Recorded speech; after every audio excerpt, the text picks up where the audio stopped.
24 hours in the day, and I don't have yet any particular formula where I've learned how to manufacture time. So from one reader to another,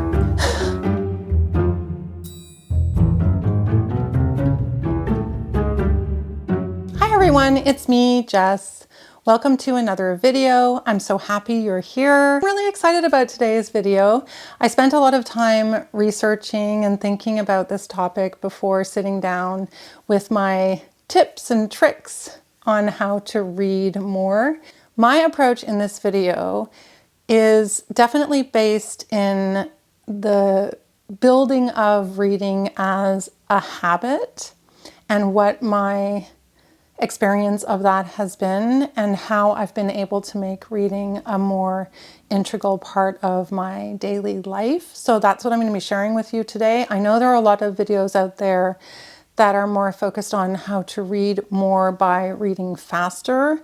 That's not something that I'm particularly interested in. I don't really like the idea of speed reading, and I'm more interested in the joy of reading and the pleasure of reading and being able to spend time with the material. So if you're looking for a speed reading video, this isn't the video for you. But if you're looking for a video with ideas on how to read more books, because reading is now incorporated into your routine and into your life, this is the video for you. So I'm going to share with you 12 approaches that have really helped me to go from reading honestly just a handful of books every year to reading about 80 books a year. And in addition to that, running this booktube channel and still working my full-time job as a teacher and still, eating and sleeping and doing the laundry and all of those things and being social and spending time with my friends. I really haven't had to sacrifice to build reading into my life. In fact, it has really enriched my life. So let's get started with my 12 ways to read more. So my first recommendation is to set goals for your reading for the year. You could also set a goal for how many books you would like to read in a month, for example. Depending on your personality, this is going to work differently for different people. Myself, I do set a reading goal every year at the beginning of the year in January. My approach to goal setting is something that I've talked about before on the channel. I will leave a link in the description box to the video where I talk about my approach to goal setting.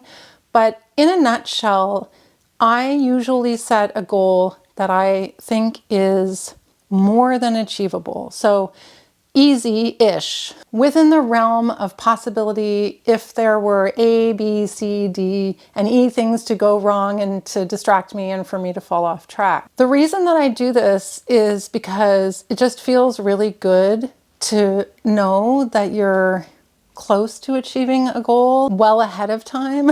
And depending where you keep track of this goal, it could be in a notebook, it could be in a planner, it could be on an app like Storygraph or Goodreads.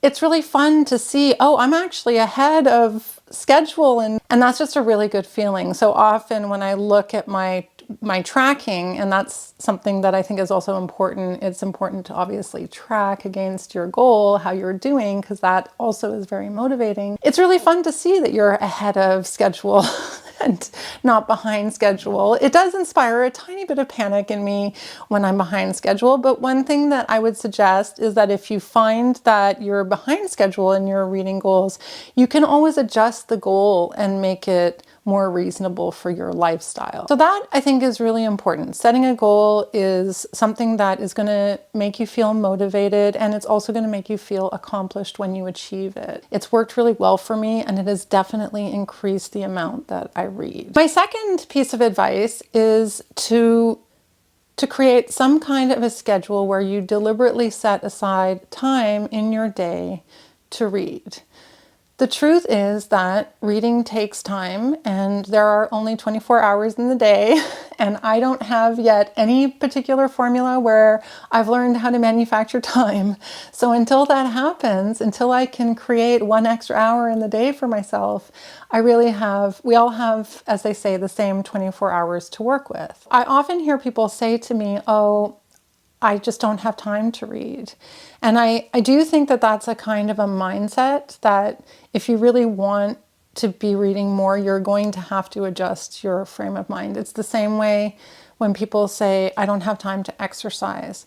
You really just have to decide that you're going to include time in your life and in your day for that activity. So that's true for reading as well. I definitely think it's important to carve out time for reading at the time of day when you're at your best, because it does take a lot of mental energy, depending on what it is you're reading, but it takes mental energy. It's important to read at a time when you are most comfortable with that activity. And that's going to be different for everyone. For me, for example, I'm really at my best in the mornings, still good in the afternoons, but by the time nighttime rolls around, I know that if I'm going to open up a book right before bed, I'll be asleep before I've read a page. And I won't achieve any goal if I only read at night. Like, that's something that I just know about myself. I'm not the kind of person who's going to stay up late reading a book. It's unlikely. I will more likely fall asleep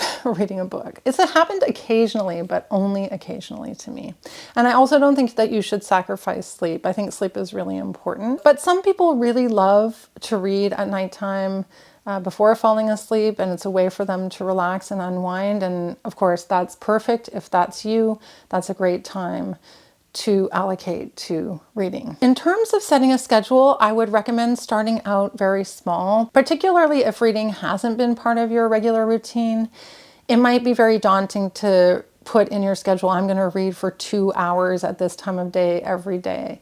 It's unlikely that you're going to sit down and do that right away if you haven't built in your habit of reading. So I would start with small amounts of time, or even set goals for numbers of pages. So sometimes I'll sit down to read and I'll decide I want to read 20 pages in my book today. Or if I've got a lot of books that I need to read for a certain amount of time because it's for a book club or for a buddy read, I'll sit down and say, I break it out and decide how many pages a day I need to read to make it more manageable. I would recommend starting with 15 or 20 minutes with 10 or 20 pages in a sitting. You can carve out blocks of time where you're going to be reading and setting up those goals. You could also just decide I'm going to read in little snippets when I can throughout the day, and I'm going to try to pick up my book 3 times in one day, or at least once a day, depending on the demands of your life. For me now, after having had this habit in place for a long time, when I sit down to read, I usually sit down to read for about 45 minutes to an hour at a time. I have kind of a minimum goal of trying to read 50 pages a day and a max goal on days where I really want to devote my time to reading 150 pages a day. Now, I don't often get 150 pages read in one day. That's unusual, but it's kind of fun to have it as a goal. And I find that it moves me along in the books that I'm reading in a pretty significant way, which also helps me to stay in the book, and I'm more likely to finish the book when I give it a bit more time and spend a bit more time with it. But like I said, I would definitely build up to those numbers. The other thing that I would say about scheduling reading is that I think it's really helpful to take breaks from reading. Let's say it's a Saturday and you want to spend the morning reading. That's 4 hours of time. You might not enjoy reading for 4 hours straight. I definitely can't. My brain gets tired and it craves a different activity. So that's why I'll often sit down and read for maybe 45 minutes, and then I'll go for a walk, or I'll do some chores or something else. Scheduling time in your day to read, defining the amount of time, the number of pages, and thinking about reading as an activity that you're making time for deliberately. My third recommendation, and this I think is a classic, always be carrying a book. Do not leave home without it. I can tell you from experience that I sometimes get annoyed because I'm carrying this heavy book in my bag and it's taking up a lot of space. And sometimes I'll go to work and I'll come home from work and I will have not cracked open the book that I've been carrying around with me all day. And I'll sometimes have the thought, why have I been carrying this book around with me all day? How annoying. But that being said, I'll just give you a simple example from this past week. I took up roller skating. That's a story for another time. It's a lot of fun. But I had my roller skating class on Wednesday at 6 p.m. It goes from 6 to 7:30 p.m. And I was coming home from my roller skating class and I was taking the metro. And as soon as I got down into the metro, I realized it was down. It wasn't running. The lights were off. It was super annoying actually because I wanted to read my book and the lights in the metro car were off. And they kept coming on the announcement saying, this happens in Montreal all the time, by the way.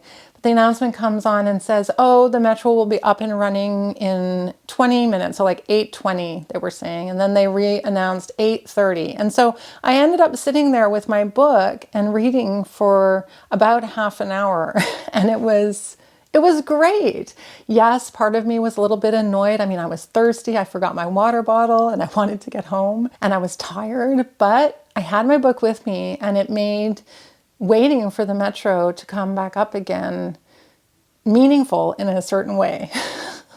I could have left the metro and I could have tried to find a different way to get home, but I ended up just using that time to read my book. So always be carrying a book, always be carrying a book. I often deliberately will take the metro rather than driving to work so that I can spend that time reading. For me, it gives me about 40 minutes each way of reading time in the day, which is a pretty significant chunk of time. Sometimes what I'll do is if I'm out running errands, for example, and I have my book with me, I will take a moment, half an hour to stop, get a coffee, read my book. Just take that as a kind of intermission to my day of running errands or running from one appointment to the other.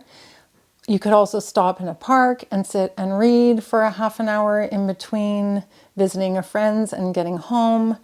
These are just little ways to factor in moments or in-between times where you can spend those in-between times reading. It's just another way of integrating reading into your daily life that as you do it and as you do it over and over and over again, it just becomes a habit. You just reach for your book instead of reaching, for example, for your phone. Tip number 4, try to reduce distractions when you're reading. I am often distracted by my dog Granola, who, by the way, is being very good right now. He's not barking, he's not making any noise, he's not distracting me, he's just having a nap next to me.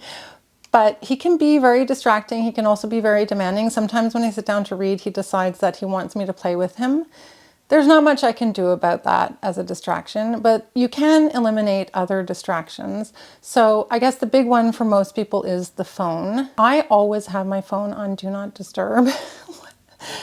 And my friends get annoyed with me. My coworkers get annoyed with me when I put my phone on Do Not Disturb because they expect me to respond to them, but I don't really mind because that's my time and it's my time with my books and it's my time to read. And if I don't set some boundaries around when I'm available so that I can do the things that I enjoy, then I'm not going to have the time to do the things that I enjoy. I know everybody probably realizes this, but so you can now set your phone to a personal setting.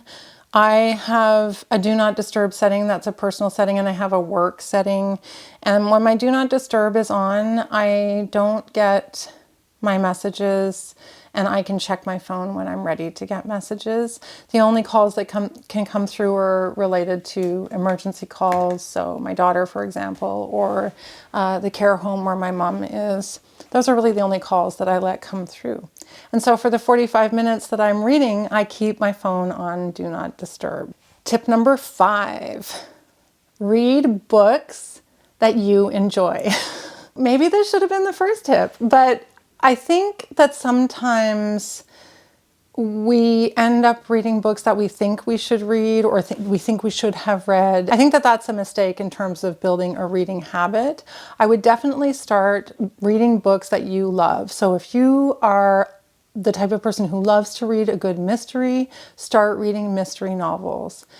If you're the type of person who loves reading romance, then read romance novels. If you're the type of person who likes horror, then read horror. If you like reading poetry, read poetry. If you prefer short stories, etc. Make sure that you're reading either from authors that you really like or on topics that you really like. That's really important because it's the love of reading that is what we're all here for, right? So you want to make sure that you're enjoying what you're reading. And if you're not enjoying what you're reading, don't keep reading. That, I think, is something that in time you might change your attitude about. You might change your attitude about DNFing, but I think when you're first starting out, it's a good idea. If you're not picking up a book and you're not finding it enjoyable or it's irritating you for some reason, do not keep reading it for the sake of reading it. You can always branch out into other genres later, and I do think that that's a good idea. It's in fact another tip coming a little later in the video. I just think if a book is not calling you back, you'll want to pick up a different book to keep yourself from losing your momentum or losing your interest in reading altogether. So tip number 6 is to build a TBR, a to be read pile, or at least a pile of possibilities. I think that variety is kind of the spice of life, and that is true also for reading. Sometimes people say, oh, I don't know why these booktubers make these TBR videos. TBR videos are some of my favorite videos to make. I really enjoy creating piles of possibilities or TBR videos because it's anticipatory for me. I like thinking about what I'm going to read next.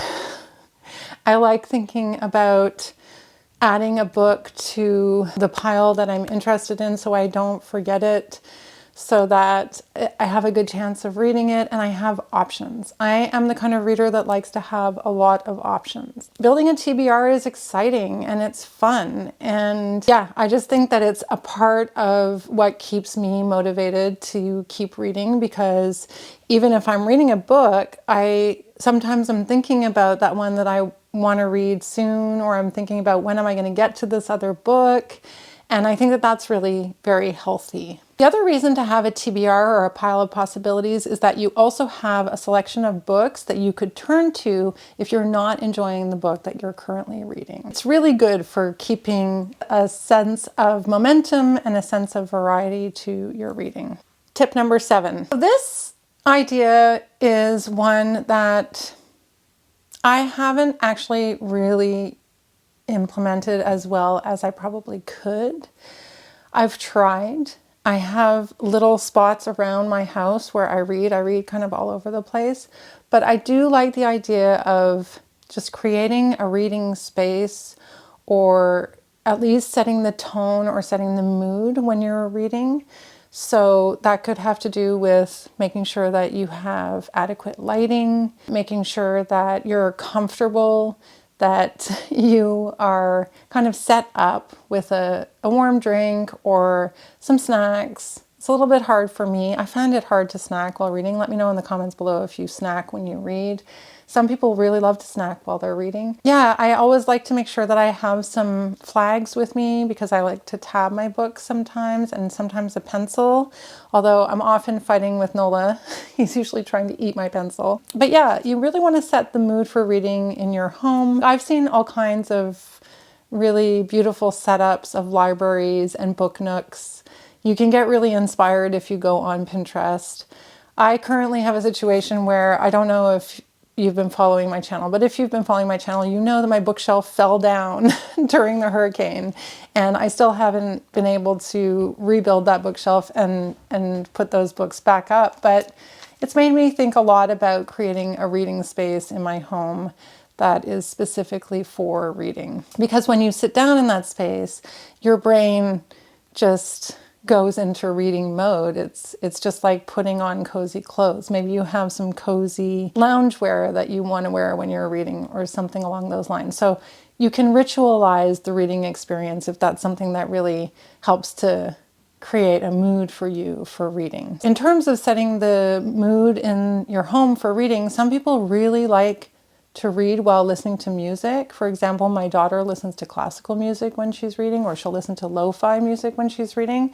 For me, I like it to be quiet. I don't know, I find any ambient noise really distracting. I can read when there is noise going on around me, but I like there to be peace and quiet when I'm reading. So that really depends on you and what your ideal atmosphere or your ideal surroundings are. Number 8, read with a friend.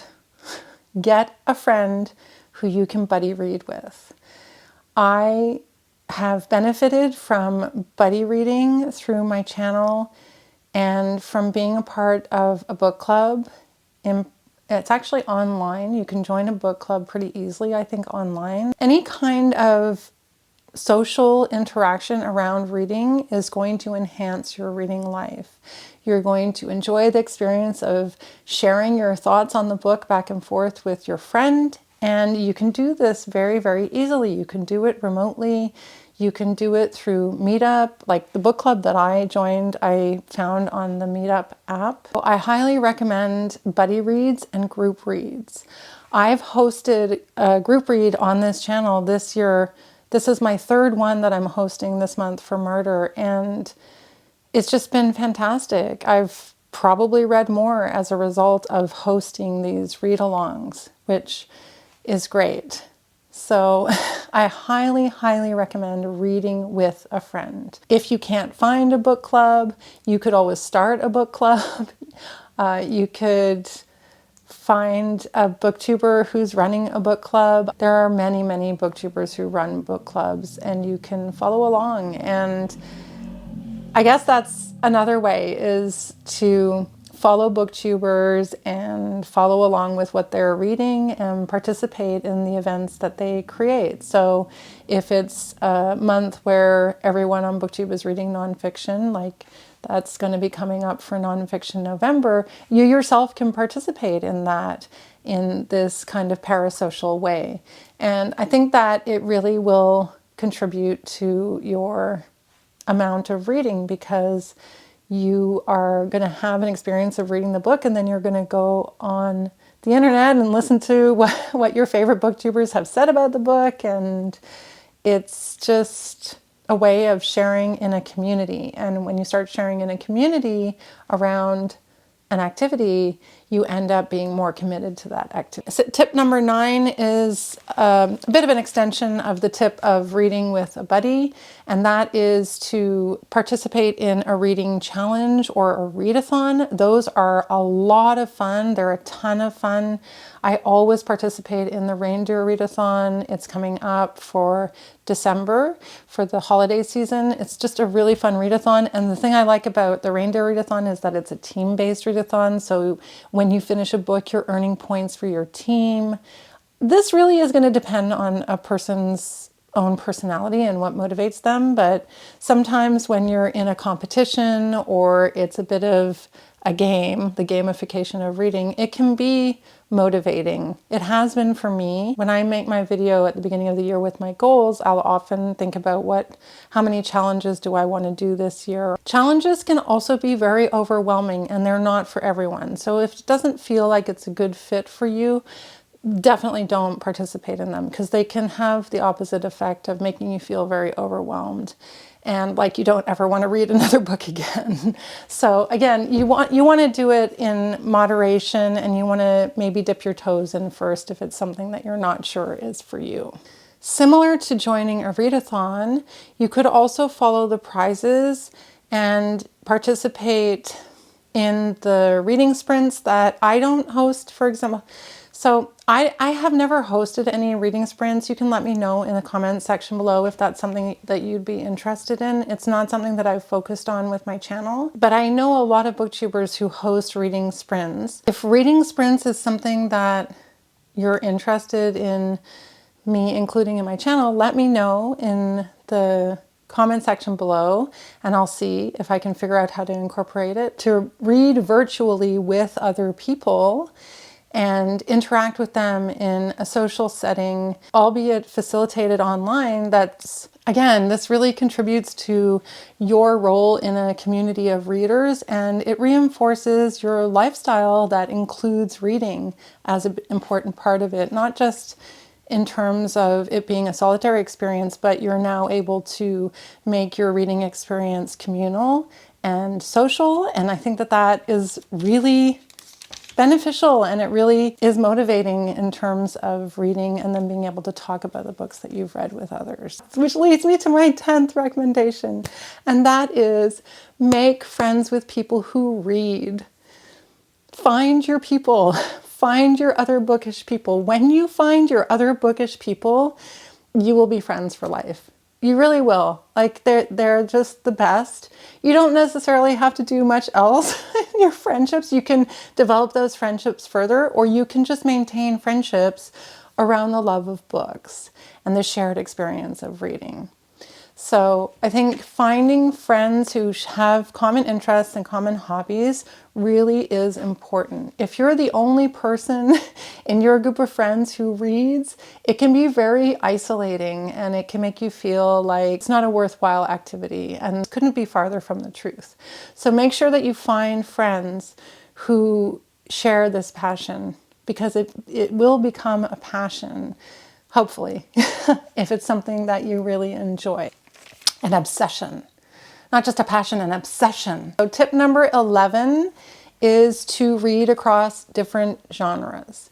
So I say start out with a genre that you really love. Like, let's say that you're a mystery reader. I think it's important to branch out into other genres as you begin to read more and more, because you can get a little bit tired. Some people can get tired of the same genre, and some genres are very closely linked. So for example, if you like to read mystery books, you could try reading a historical fiction book that is also a mystery, for example. So I think it's important because it opens you up to other possibilities for enjoyment and pleasure in terms of different genres that you might not have thought or realized that you enjoyed. I would say trying different genres can keep reading from getting too stale or feeling too repetitive, or you even becoming bored by the books you're reading. And my last tip before I get into the honorable mentions, and this is something that I just have always done and I'm now doing to such a great extent that some people might think I'm completely nuts, but I recommend reading more than one book at a time. Okay, so I'm going to try to hold these up. These are all the books that I'm currently reading. That's a lot of books. I think I counted, I'm reading 16 books right now. Some people might say, how in the world can you even keep track of all the different characters? And it's true, it's kind of a lot right now. I do have a couple of nonfiction books in the mix, and I do have books that I'm like almost at the end of and books that I'm just starting. But what's really fun about reading a handful of books at the same time is that if you're kind of bored of one, or you're not in the mood to read that book, or you're more of a mood reader, you can read, say, your nonfiction book for a little bit. And then if you're not in the mood to read the nonfiction book, you could go back to your romance, or you could go back to your mystery. Or maybe one of the books that you're reading it's got kind of a lull in it. You're not picking it up. So rather than dropping the habit of reading altogether, I definitely recommend making sure that you have several different books that you're reading at the same time. The really fun part about reading a bunch of different books at the same time is that when you get really close to the end, and you'll see some of them are closer to the end and some of them are closer to the beginning. When you get close to the end and you finish 3 books in one day, that's a pretty awesome feeling. You were able to check them off, like 4 books you finished in one day, which is really, really fun. It's like it's spooky season now. So even though I'm reading some books, I really want to pick up a spooky book so that I'm reading in the season. That's another thing to consider, is reading books that are of the season. That would be another tip. It's beyond the 12 now. That's just another tip. If you wanted to read a book about witches this week, or a book about ghosts this week, I'm kind of in the mood for that. And even though I'm reading a bunch of other books, that doesn't stop me from picking up a book that I'm in the mood to read. Honorable mentions, or ideas that I think are worth talking about in this video, but I didn't want to make them as part of my recommended pieces of advice. The first thing is just a note about audiobooks. I think a lot of times when people make videos about how to read more, they'll often talk about listening to audiobooks. I think that listening to audiobooks is an excellent way to read more books if you want and if you enjoy books in that form. For my own habits, I will listen to audiobooks in certain genres. I enjoy listening to memoirs on audiobook because I feel like the genre really lends itself to an audiobook. And I like to listen to nonfiction in audiobook because, again, sometimes I find nonfiction books to be kind of dense and full of a lot of information, and sometimes it's a little easier for me to absorb that information through audio. I don't enjoy listening to novels as much that way. So it really depends on the person.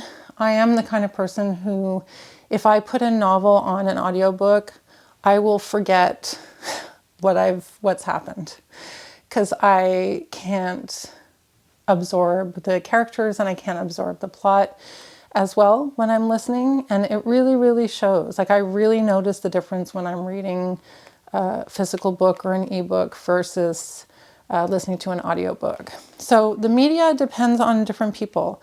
I find I read faster when I read on an e-reader than when I read a paper book, and I can't tell you why that would be. I have no idea why that is. I think it's just that probably my brain is trained to read on a screen from work, so I just read faster off of a screen. But that doesn't mean that I read ebooks so that I can read more of them faster. I just read ebooks when I can't get them in the library because I really prefer to read physical books. But for some people, audiobooks is a great way to add some dimension to your reading and to add another form to incorporating stories into your life. Another tip that I've seen people talk about that I wanted to give an honorable mention to is to reread books that you've read before that you love. Because you know how much you love the book, you know it's going to be a great experience to read it. I personally am not a big rereader. I don't like to rewatch movies either, unless like 10 years have gone by and I've forgotten the plot enough. I just don't know what it is, but I like things to be fresh and new. So I'm not a big rereader. I am gonna, I think, try to reread a couple of books again, just to see. They're books that I read a long time ago, so in a sense, I'll be reading them for the first time, but it will feel like I'm reading them for the first time. I'm not a big rereader, but I think that rereading is another way to enhance your love of reading. And then the last honorable mention is to write about the books that you're reading. Some people keep reading journals. I have this booktube channel, so for me, it's a platform where I can talk about the books that I've read, but I think there is something to be said for reflecting on the books that you've read, and you can, of course, annotate your books, and you can also take notes on your books. I take notes in my, if you can see, I take notes. This was on Elena Knows. See, I wrote loved. So I take notes on the books that I've read, partly because I talk about them on my booktube channel and I like to have an idea of what I'm going to say. But I think even if I didn't have the booktube channel, I might maintain a reading journal because I do think that it's nice to take the time to really reflect on what you've read and think about what it was that you loved about the book, what things irritated you about the book, what character did you like the best, what were the funny moments in the book, and sometimes keeping track of some of the quotes in the book. That's just adding maybe another dimension to what you get out of your reading, but I think that it can contribute to a really wonderful reading life. So those are my 12 recommendations and honorable mentions on how to read more, or maybe another way to think about it is how to become a reader and how to build a reading life as a part of your everyday life, your entire life, to make reading a part of your life, to build the habit of reading and to do it because it is a passion, it is something that you love, and it is something that enriches your life in this really meaningful way. So from one reader to another, I hope you've enjoyed this video. I hope you've gotten some good tips from me, And yeah, let me know in the comment section below if you have any other tips in terms of reading more. What are some of the habits that you've developed around reading that have made you a better reader and that have helped you to enjoy reading more? I really appreciate you all. Thank you so much for spending this time with me, and I will see you in the next one. Bye for now.